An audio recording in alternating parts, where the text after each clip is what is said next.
Good morning everyone, welcome back to our channel. আশা করি তোমরা সবাই খুব ভালো আছো, সুস্থ আছো। আমরাও খুব ভালো আছি। আর এই প্রচণ্ড গরমে কিন্তু সবাইকে অবশ্যই খুবই ভালো থাকতে হবে, সুস্থ থাকতে হবে, আর যতটা সম্ভব বাড়িতে থাকার চেষ্টা করতে হবে। তো এখন বাজছে দুপুর 2টো। তো আমি আর হাজব্যান্ড কিন্তু এই মুহূর্তে বাড়িতে থাকতে পারছি না, এই ভরকর রোদে, প্রচণ্ড রোদে আমি আর হাজব্যান্ড যাচ্ছি এখন বেরুবেরি করতে। আর দুজনে দেখো একদম ড্রেস ব্রেস করে নিয়েছি, চশমা টশমা অন্য ঠন্না পরে নিয়ে, যাতে চোখে রোদ আর মাথায় রোদ না লাগে। কিন্তু আজকে যে প্রচণ্ড রোদ আছে, এই রোদের থেকে কিন্তু একদমই রক্ষা নেই, তোমরা দেখে বুঝতেই পারছো। তো আমরা কোথায় যাচ্ছি তোমাদের বলেই দিই। তো আমি আর হাজব্যান্ড এখন ভর্তি দুপুরবেলায় যাচ্ছি ঘোড়া বাবা মন্দিরে পুজো দিতে। তো আজকে মেয়ের ম্যাট্রিকের রেজাল্ট বেরিয়েছে 11টার সময়, তোমরা অবশ্যই সবাই জানবে। তো 11টার সময় মেয়ের ওয়েবসাইটে রেজাল্ট দিয়েছে। তো সেই রেজাল্ট দেখার পর তারপরে আমি আর হাজব্যান্ড এখন স্নান টান করে পুজো দিতে এসেছি ঘোড়া বাবার এখানে।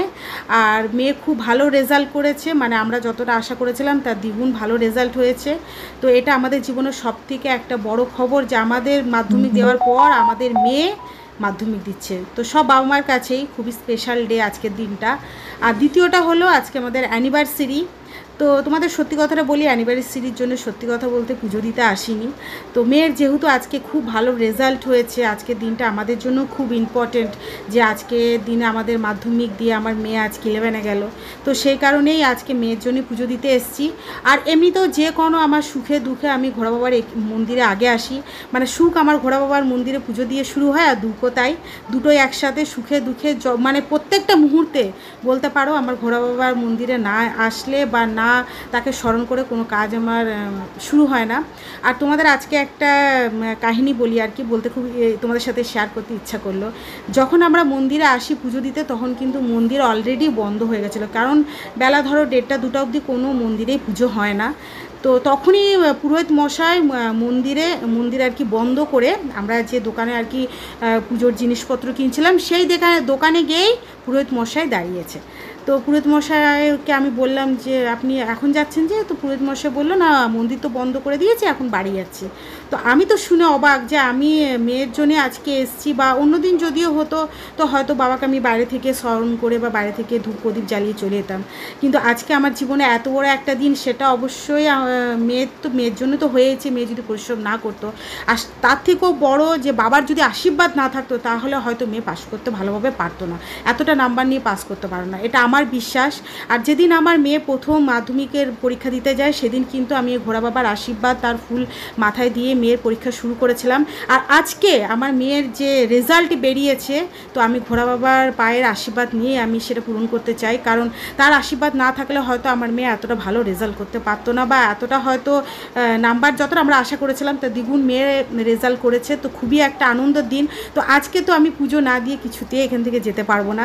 তো পুরোহিত মশাই চলে যাচ্ছিলেন, ওনাকে আমি বললাম যে না পুরোহিত মশাই, আজকে কিন্তু আপনাকে পুজো আপনার মেয়ের নামে স্থাপনা করতে হবে, তার নামে পুজো দিয়ে আপনাকে যেতে হবে, কারণ আজকে আমার মেয়ে ম্যাট্রিকে পাস করেছে। যেদিন আমি মানে এর আগেও আমি এসেছিলাম, যখন আমার মেয়ের আর কি মাধ্যমিক পরীক্ষা শুরু হয়, তো আজকে আমি পুজো না দিয়ে কিন্তু কিছুতেই যাব না। কিন্তু ভগবানের লীলাই বলবো এটা, পুরোহিত মশাই যদি ওখানে আমার দোকানে গিয়ে না দাঁড়াতো, তাহলে হয়তো পুরোহিত মশাইয়ের সাথে আমাদের দেখা হতো না, এবং আমাদের হয়তো নিজের বাড়ি থেকে, যাই হোক, ভগবান যেখান থেকেই তুমি পুজো দাও ভগবান ঠিক নিয়ে নেবে। কিন্তু একটা হয় না মনের মেনিয়া, যে পুরোহিত মশাই আমার মেয়ের নামে স্থাপনা করবে, এটা একটা মনের আমাদের আর কি মেনিয়া। যাই হোক, তো পুরোহিত মশাইয়ের সাথে তখনই দেখা হলো। তো পুরোহিত মশাই এসে নিয়ে খুব ভালোভাবে মেয়ের নামে স্থাপনা করে দিয়েছে, পুজো দিয়ে দিয়েছে। আর এই যে ঘোড়া বাবার মন্দিরটা তোমরা দেখছো, আমার এর আগের ব্লগে নিউক্লিয়ার ফ্যামিলি লাইফস্টাইলে ব্লগে আমি খুব ভালোভাবে মন্দির শেয়ার করেছি, ঠাকুরকে শেয়ার করেছি পুরোটাই। আজকে তোমাদেরকে আমি ঠিক ভালোভাবে শেয়ার করতে পারলাম না, কারণ আজকে হাজব্যান্ড ভিডিও করছে, আর আমি বলেছিলাম লম্বাভাবে ভিডিও করতে, উনি দেখো পুরো সোজাভাবে ভিডিও করে দিয়েছে। তো যাই হোক, যতটা যেভাবে ভিডিও করেছে ওটাই আমি তোমাদের সাথে শেয়ার করলাম। আর তোমরা যদি ভিডিওটা খুব ভালোভাবে দেখতে চাও, তো আমার নিউক্লিয়ার ফ্যামিলি লাইফস্টাইলে চলে যাবে, ওখানে আমার খুব ভালোভাবে ঘোড়া বাবা মন্দিরের ব্লগ বানানো আছে। তো আজকের দিনটা তোমাদের সাথে শেয়ার না করলেই নয়, কারণ আজকের দিনটা আমাদের জীবনের সবথেকে স্পেশাল ডে বলতে পারো। যে কোনো মা বাবার জীবনেই বলবো, তার সন্তানের প্রথম যেদিন স্কুল যায়, যেদিন স্কুল স্টার্ট করে সেই দিনটা, আর এই মাধ্যমিকে যেদিন পাস করে সেই দিনটা, সব বাবা মার কাছে খুবই স্পেশাল ডে, আনন্দের দিন আর কি। তো আজকের দিন তো আমাকে আসতেই হতো বাবার কাছে। তোমাদের আগেই বললাম, আমার যে কোনো সুখ দুঃখ বাবাকে না স্মরণ করে আমার কোনোটাই হয় না। তো সেই কারণে বাবার মন্দিরে আসা তোমরা দেখে বুঝতেই পারছো পুরো একদম ফাঁকা, একটা লোকও নেই, মানে লাস্ট মনে হয় আমরাই এসেছি পুজো দিতে। তো যাই হোক, ভাগ্যিস পুরোহিত মশাইয়ের সাথে দেখা হয়ে গেছিলো, খুব ভালোভাবে আমাদের পুজো হয়ে গেছে। আর এখন বাইরে এতটাই রোদ আছে যে কোথাও আর যেতে মন করছে না, ভেবেছিলাম একটু মার্কেটে যাব, তো এখন আর যাবো না। তো চলো সোজাগে আগে তোমাদের সাথে মেয়েকে পরিচয় করি দিই। ও পরীক্ষা দিয়ে ওর ভালোভাবে মার্কস করে কেমন লাগছে একটু সবাইকে শেয়ার কর, সিরিয়াসলি একটু সবাইকে শেয়ার কর কেমন লাগছে তোর, কেমন ফিলিংস, কেমন কিরকম কি হচ্ছে বল। ভালো। হ্যাঁ, তোর মতন যারা আরও স্টুডেন্টরা আছে যারা এবছর দিয়েছে বা আগের বছরে যারা দেবে, মানে কীরকমভাবে পড়বে, কতটা পড়লে কীরকম মার্কস আসবে, হ্যাঁ কীরকম আসতে পারে কতটা, সেরকম একটু কিছু শেয়ার কর সবাইকে। लंपट तो बढ़ेगा 60 तो स्टडी तो लंपट बढ़े मानना वहां लंपट सिंगल नहीं गलवा कोपाल रे हो हां हां बाबूरो তাই সেম तो ट्रांसफर सर्टिफिकेट। তো আমাদের আজকে বাড়িতে বিশাল বিশাল আনন্দ, মেয়ে খুব ভালোভাবে পাস করে গেছে, মানে আমরা যতটা আশা করেছিলাম তার দ্বিগুণ মেয়ে করে আর কি দেখিয়ে দিয়েছে। তো এই বাড়িতে আসার পর সেভাবে বলতে গেলে কোনো টিউশন সেভাবে পাইনি, কারণ আমরা একটা নতুন জায়গায় শিফট করেছি, সব কিছু নতুন, তো টিউশনই আমরা সেভাবে পাইনি বলতে গেলে, মানে পুরো 10 বাড়িতে আসার পর সেভাবে টিউশন আমরা এক ধরনের পাইনি বলতে গেলে, কারণ এখানে যেহেতু সব কিছু নতুন। তো 10 ক্লাসটা 9-এ তো আদিত্যপুরে টিউশন পড়েছিল, 10 ক্লাসটা টোটালি নিজে পড়ে পাস করেছে, না কোনো টিউশন, না সেরকম আমরা গাইডেন্সও করতে পারিনি, যেহেতু নতুন বাড়িতে এসেছি, নতুন বাড়িতে বুঝতেও পারছো অ্যাডজাস্ট করতে একটু টাইম লাগে, সব কিছু যেহেতু এখানে নতুন। তো সবটা মেয়ে নিজে পড়ে খুব ভালোভাবে 86.2 পেয়েছে পার্সেন্টেজ। তো আমরা এতটাও আশা করেছিলাম না, যেহেতু সব কিছু নিজে করছে, কোনো টিউশনই নেই, গাইডেন্সও নেই, কিন্তু তার দ্বিগুণ মেয়ে করে দেখিয়ে দিয়েছে। আমরা সত্যি কথা বলতে আজকের দিনটা আমাদের জন্য খুবই স্পেশাল। আর প্রথম কথা, আজকে আমাদের অ্যানিভার্সারি, মানে এবছর আমাদের 16 কমপ্লিট হয়ে, এটা বড় গিফট, হ্যাঁ 17 বছর। তো আমাদের এই অ্যানিভার্সারিতে আমাদের সব থেকে বড় আজকের দিনে গিফট যেটা আমরা পেয়েছি সেটা হলো মেয়ে খুব ভালোভাবে নিজে পড়ে পাস করেছে। তো এটা হলো আমাদের আজকে সব থেকে বড় গিফট, মানে আজকের দিনে এই গিফটটা আমাদের সারা জীবন, যতদিন আমরা হাজব্যান্ড ওয়াইফ দুজনে বেঁচে থাকবো, আজকের দিনটা আমাদের মনে থাকবে যে এই দিনে 17 বছর যখন আমাদের হয় আর কি অ্যানিভার্সারি, সেই দিনকে আমার মেয়ে মাধ্যমিক পাস করেছে এইভাবে, এত ভালোভাবে নিজে পড়ে, সব থেকে প্রথম কথা নিজে পড়ে। আর যারা যারা মাধ্যমিক দিয়েছো তারা তো অবশ্যই জানছো যে মাধ্যমিকে পাস করা সত্যি কথা বলতে খুবই টাফ, সেভাবে ভালো মার্কস নিয়ে পাস করা। তারপরে ধরো টিউশন তো আছে, গাইডনেস আছে, তো আমার মেয়ে না টিউশন নিয়েছে না গাইডনেস, তো আমি সত্যি খুব প্রাউড আমার মেয়ের প্রতি। তো আশা করবো এরপরে ছেলেও মেয়েকে দেখে নিয়ে অনেকটা সুধরে যাবে, কারণ আমার ছেলে খেলতে প্রচুর ভালোবাসে, পড়াশোনা খারাপ বলবো সেটা না, কিন্তু খেলতে আমার ছেলে প্রচুর ভালোবাসে। তো এখন একটু আমার ছেলে খেলাটা কম করে দিদি দেখে দেখে এখন পড়া একটু মন দিবে, তাই তো? পড়ায় মন দিবি তো? তো ছেলেও খুব আনন্দ। কালকে থেকে, যেহেতু আজকে 11টার পরে অনলাইনে পাস করেছে, দিয়েছে আর কি, তো কালকে থেকে মেয়ের শরীর খুব খারাপ, বমি, জ্বর, মানে জ্বর চলে এসছে টেনশনে। তো আজকে সকাল থেকে আমাদের মানে ঘরে কি বলবো, একটা সুখবর হবে না দুঃখের খবর হবে, এরকম একটা ব্যাপার, এত মন খারাপ সবার যে কী হবে কী হবে। তো হ্যাঁ, এইটুকু তো অবশ্যই মানে কনফার্ম ছিলাম যে মেয়ে পাস করবে, ভালোভাবেই করবে, কিন্তু এতটা সত্যি কথা বলতে পার্সেন্টেজ আনবে ভাবতে পারিনি, যেহেতু সেরকম কোনো গাইডেন্স পাইনি, টিউশন পাইনি, তো এতটা এইভাবে পাস করবে ভাবতে পারিনি।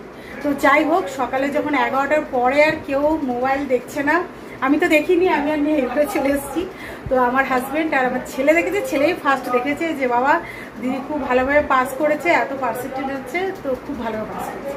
তো সত্যি কথা বলতে আমার জীবনে, আমি যেটা বলছি আমার ব্যক্তিগত কথা আমি তোমাদের একটা সাথে শেয়ার করছি, আমার যে সুন্দর মুহূর্তগুলো, আনন্দের মুহূর্তগুলো আছে, তার মধ্যে যেটা সব থেকে স্পেশাল মুহূর্ত সেটা হচ্ছে যেদিন আমি মাধ্যমিকে পাস করি। আর সত্যি কথা বলতে আমরা মধ্যবিত্ত পরিবার থেকে বিলং করি, তো আমার বাবা মা খুব কষ্টে আমাকে লেখাপড়া করেছে, খুবই কষ্টে, মানে নিজেদের সব বিসর্জন দিয়ে বলতে পারো আমাদের ভাই বোনদের বড় করেছে, মানুষ করেছে। তো যখন আমি আমি যখন মাধ্যমিক দিই, তো তার 3 মাস আগে আমার টিউশন ছাড়া হয়ে যায়, 3 মাস আগে। তো বাকিটা আমি সব কিছু নিজে পড়ে আমি মাধ্যমিকে পাস করি। তো যখন আমি দেখি যে হ্যাঁ আমার নাম আছে, স্বপ্না মুখার্জি নাম লিস্টে আছে, তো সেই যে আনন্দটা, সেই আনন্দটা জীবনে আমি কোনো আনন্দতে পাইনি। মানে ওই আনন্দটার সাথে কোনো আনন্দ উপভোগই করা যায় না, এত মানে আমি সেই মুহূর্তটা আনন্দ পেয়েছি। মানে আমার জীবনের যে কোনো আনন্দ মুহূর্তের মধ্যে ওই মুহূর্তটা ফার্স্ট। আর সেকেন্ড মুহূর্ত হলো আমি মাধ্যমিক দেওয়ার পরে আজকে আমার মেয়ে মাধ্যমিক দিয়েছে, আর ভালোভাবে পাস করেছে, নিজে পড়ে পাস করেছে, সেটা তো অবশ্যই। কেন যারা যারা মাধ্যমিক দিয়েছে সবাই যেন মাধ্যমিকে পাস করে জীবনের প্রথম মানে সিঁড়িতে বলতে পারো, প্রথম সিঁড়িতে আমরা উঠছি। তো মাধ্যমিক খুবই টাফ, তো নিজে পড়ে পাস করেছে। তো ওইটা আমাদের আজকের দিনে আমাদের কাছে একটা সব থেকে বড় গিফট, বড় পাওয়া, মানে এর থেকে বড় গিফট আর কিছু হয় না। তো সেটাই মেয়েকে সবসময় বলবো, যেন জীবনে ও অনেক অনেক বড় হতে পারে, ওর যা জীবনের স্বপ্ন সেখানেও পৌঁছতে পারে। তার জন্য প্রচুর কষ্ট, প্রচুর স্ট্রাগল তো আছেই। কারণ যে কোনো জায়গায় পৌঁছাতে গেলে সব থেকে প্রথমে নিজেকে তৈরি হতে হবে, নিজেকে স্ট্রাগল করতে হবে, কষ্ট করতে হবে। তো সেটা তো অবশ্যই, তাছাড়া সেই জায়গায় সেই পৌঁছাতে পারবে না নিজের স্বপ্ন পূরণ করতে গেলে। তো মেয়েকে সবসময় এটাই বলি, ওর জীবনের যত স্বপ্ন আছে সব পূরণ হোক, আর অবশ্যই কষ্ট তো করতেই হবে, স্ট্রাগল করতেই হবে, তাছাড়া সেই জায়গায় পৌঁছানো কোনোমতেই সম্ভব না। আমি যদি না পড়ি, ভগবানের উপরে সব কিছু ছেড়ে দিই, তাহলে কি ভগবান এমনি নাম্বারটা তো দিয়ে দেবে না? ভগবানের আশীর্বাদ তো অবশ্যই আছে, ভগবান আছে, বড়রা আছে, তার সাথে নিজেরও প্রচুর প্রচুর স্ট্রাগল কষ্ট আছে। তো আজকের দিনে আমাদের সব পরিবার থেকে আমার মেয়েকে প্রচুর প্রচুর আশীর্বাদ। তোমরা সবাই আমার মেয়েকে আশীর্বাদ করো যে জীবনে ও যে নিজের লক্ষ্য সেখানে পৌঁছতে পারে, জীবনে অনেক আগে বাড়তে পারে এবং নিজের পায়ে দাঁড়াতে পারে। কেন আজকাল দিনে দাঁড়িয়ে প্রত্যেকটা ছেলে তো অবশ্যই আছে, ছেলে মেয়ে দুজনেরই আছে, কিন্তু আজকাল দিনে দাঁড়িয়ে যেরকম আর কি যে দুনিয়া পড়েছে, আমাদের যে সময় ছিল সে সময় পুরোটাই আলাদা। এখনকার যে সিচুয়েশন, সবার আগে আমি প্রত্যেকটা মেয়েদের বলবো, যাদের যাদের ঘরের মেয়ে আছে, বোন বলো, দিদি বলো, সন্তান বলো, প্রত্যেকটা মেয়েকে আজকের দিনে দাঁড়িয়ে নিজের পায়ে দাঁড়ানোটা খুবই দরকার। সবার আগে তাকে নিজের পায়ে দাঁড়িয়ে নিজের লক্ষ্যতে পৌঁছাতে হবে এবং নিজের একটা নাম পরিচয় তৈরি করতে হবে সবার আগে। তো চলো আজকের ব্লগটা তোমাদের সাথে অল্প করে একটু শেয়ার করলাম, খুব শেয়ার করতে অনেকদিন পর, মানে আমি তো সেভাবে আজকাল ব্লগ বানাতে পারি না, কেন অনেকটা আমি বিজি হয়ে যাই। তো প্রত্যেক সানডে যতটা পারবো তোমাদেরকে আমি ব্লগ দেওয়ার মানে চেষ্টা করবো সানডে। আর রেগুলার ধরো এমনি শর্ট যে মিনি ব্লগ সেটা তো আছে, শর্ট যে আমার টিকটক সেটা তো আছে, তো সেগুলো তো থাকবেই। আর তার মাঝে রোববার আমি ব্লগ দেওয়ার চেষ্টা করব। তো তোমরা সবাই আমার মেয়েকে আশীর্বাদ করো, আর তোমরাও সবাই ভালো থেকো, সুস্থ থেকো, আর জীবনে অনেক অনেক তোমরাও বড় হও। আর তোমার আমার বয়সী যেসব মেয়েরা আছে, ছেলেরা আছে বা আমার বোনরা আছে, তারা অনেক ভালো পড়াশোনা করো, জীবনে অনেক নিজেদের লক্ষ্যতে পৌঁছা। তো চলো একটা ছোট আজকে ব্লগ তোমাদের সাথে শেয়ার করলাম। তো আজকের মতো টাটা।